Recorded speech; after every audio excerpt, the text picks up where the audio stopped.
Hey guys, welcome to my mini vlog. तो guys हम लोग यूनिवर्सिटी के लिए तैयार होकर निकल जाते हैं। गाइस पूरे 2 महीने बाद हम लोग यूनिवर्सिटी जा रहे हैं। पता ही नहीं चला इतना टाइम कब निकल गया हम लोग का। हम लोग घर पे गए थे और घर पे जाने के बाद टाइमिंग का पता ही नहीं चलता। और गाइस जब हम लोग बाहर निकलते देखते बारिश हुई होती है, हमें पता ही नहीं होता है। फिर हम लोग निकलते हैं तो हम लोग ऑटो मिल जाता है और सुबह हम लोग लक्ष्मण सर की क्लास हिंदी की लेते हैं। और फिर उसके बाद हम लोग चले जाते हैं पॉलिटिकल की क्लास करने।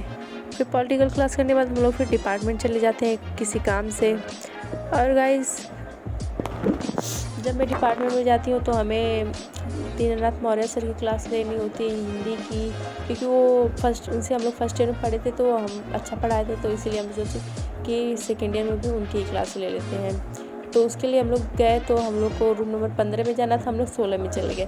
फिर उसके बाद रूम नंबर 15 में गए और उनकी क्लास ली। उसके बाद हम लोग FCI चले आए एंशिएंट क्लास लेने, लेकिन तो सर नहीं आए थे। फिर हम लोग को कैंपस आना पड़ा क्योंकि मेरी बहन की फ़िलॉसफी क्लास थी और हम लोग उसका वेट कर रहे थे। तब तक बारिश आ गई। फिर हम लोग अंदर चले गए और गाइस जब हम लोग वहाँ से निकले घर के लिए तो गाइस आप लोग देख सकते हैं इतना पानी भरा था। हम लोग उसी पानी में से होकर निकले। मेरा तो फिर भी ठीक था, मैं सैंडल पहनी थी, बट मेरी फ्रेंड शूज़ पहन कर आई थी। फिर हम लोग निकल कर ऑटो लेते हैं। गाइस मिलते हैं नेक्स्ट ब्लॉग में। Bye bye.